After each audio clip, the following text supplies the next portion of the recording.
is meteor?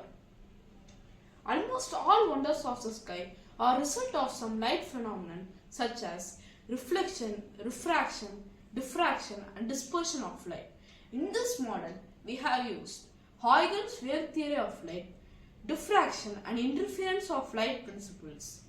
Meteors are often referred to as shooting stars because of their bright tail of fire. First, let's see what are meteors. As we know, a lot of celestial bodies revolve around the sun. If they are very big, we call them planets. If they are small, we call them asteroid or comet. When an asteroid breaks into pieces, we call those pieces as meteorites.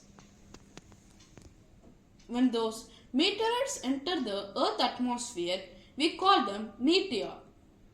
As they enter the atmosphere with a high speed, it starts to burn due to the friction created by the atmospheric air. This is what we see as shooting stars with the long tail. If the meteor escapes the atmosphere and hits the Earth, it is called meteorite.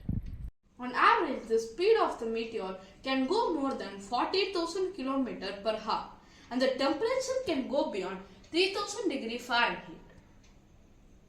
The best time to see the meteor is between pre-dawn and midnight because that's when you are on the leading side of the Earth, moving right into the debris.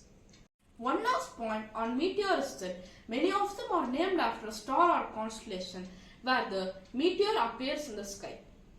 The most famous one is Perseids, which appear in the sky in August.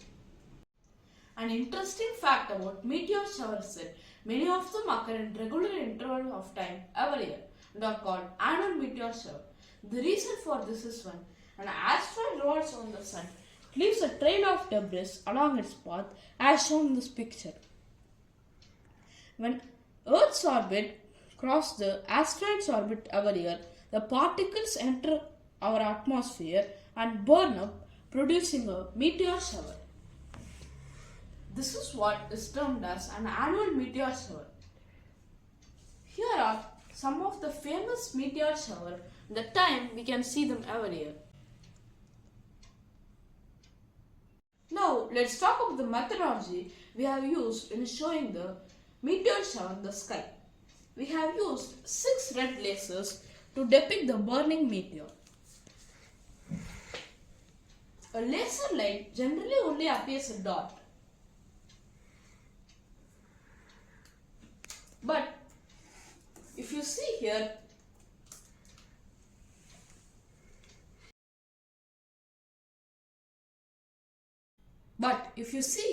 we can see dotted line starting from the red dot.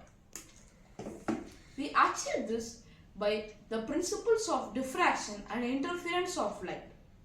So first, what is diffraction? When the light passes through a narrow slit, the light bends and is called diffraction. But the width of the slit is important.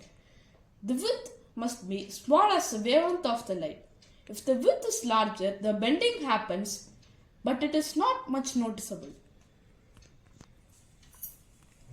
This is what is called Huygens wave theory of light. Now what happens when we use 2 such narrow slits? The light splits into 2 beams and the wave of the 2 beams interfere to form an interference pattern as we can see here. This was proved by the famous scientist Thomas Young in his famous double slit experiment. So, how can we achieve such a small hole? We have used human hair, which is about 50 micron in thickness. This splits the light into 2 beams and form an interference pattern, as we can see here.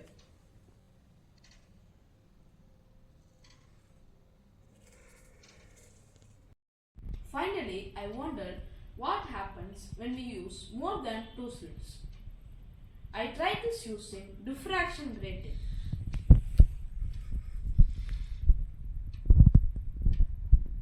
When the number of slit increases, the number of peak also increases. Let's try this concept by putting a laser belt to the Orion Hunter, which is also another wonder of the sky.